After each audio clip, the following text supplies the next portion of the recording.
Welcome to another Heart to Heart Talk. This week we've been talking about time and how important it is and how quickly it seems to go.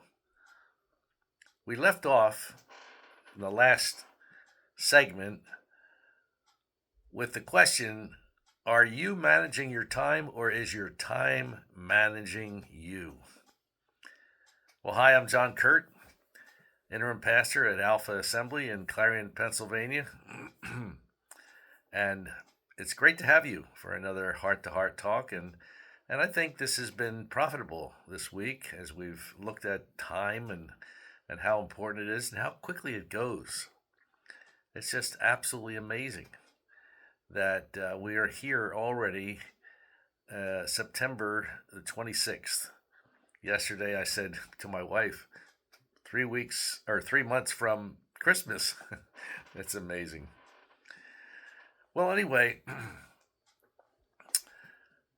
Gordon MacDonald said this: we must learn to choose between what's good and what's best, so that we are not just focused on the temporal things that are driven by the tyranny of the urgent, where our time is managing us, but so that we are more deliberately working on eternal things and on fulfilling our mission because we have learned to take control of our time. Well, here's several things I think we need to work on. One, reorder your priorities. The first thing to do is figure out the multiple areas of your life and the most important from God's perspective. To me, that would be spiritual life, your family life, your personal health and fitness. You see, these, and maybe some others, a few others, are the big rocks and need to be top priorities.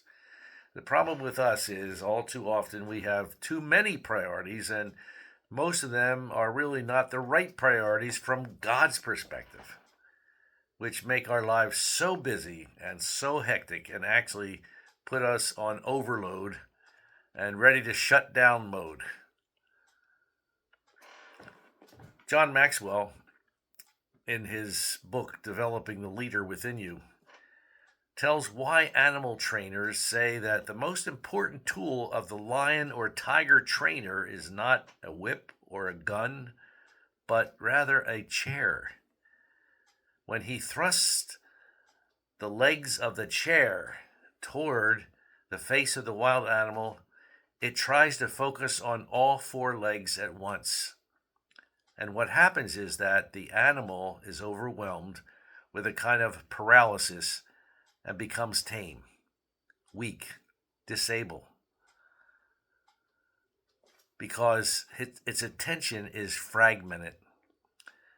And I think a similar kind of paralysis happens to us when we have too many priorities. Second thing is this: regulate your time. Often we say there's just not enough time. But someone said there is always enough time to get the important things done. The problem is never truly that there's not enough time. The problem is that there is not enough time management. We need to create schedules that focus on these priorities of our lives and that we've set at the top.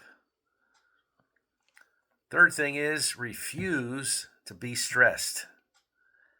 That's easier said than done, I know.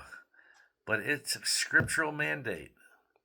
Philippians 4 says this: be anxious for nothing, or be stressed out about nothing. Is it possible? Yes, it is, when you realize these truths, that God's in control. Psalm 9:7 says, the Lord reigns forever. All things work together for good to those who love God and are called according to his purposes. Or how about Ecclesiastes 3:11? In his time he makes everything beautiful. So refuse to be stressed. And then the fourth thing is resist the tyranny of the urgent. This is one of Gordon MacDonald's laws of unseized time in his book, Ordering Your Private World. And we need to go back to those 7 habits of highly effective people, and you always begin with the end in mind and you plan. So we have to resist the tyranny of the urgent, what comes at us on a daily basis, and not keep the priorities that are most important. And then finally, rely on God. Proverbs 3, 5, and 6. Trust in the Lord with all your heart. Lean not to your own understanding. Well, I hope that those things help you, and I hope they're a blessing in your life. And tomorrow we'll finish up on time, I think, if we have time. So thanks for joining me once again. Uh, and again, I'm John Kuert, the interim pastor. I don't know why I keep saying interim pastor. I've been there for 3 years now. I think that the folks are kind of adopting me as their altogether pastor. But at any rate, we have a good time at church on Sundays at 10:30. Come and join us sometime. We'd love to have you. Check out our website, alphaag.org, or our Facebook page to find out more about the church. God bless you and have a great, great day until we meet again. Bye-bye.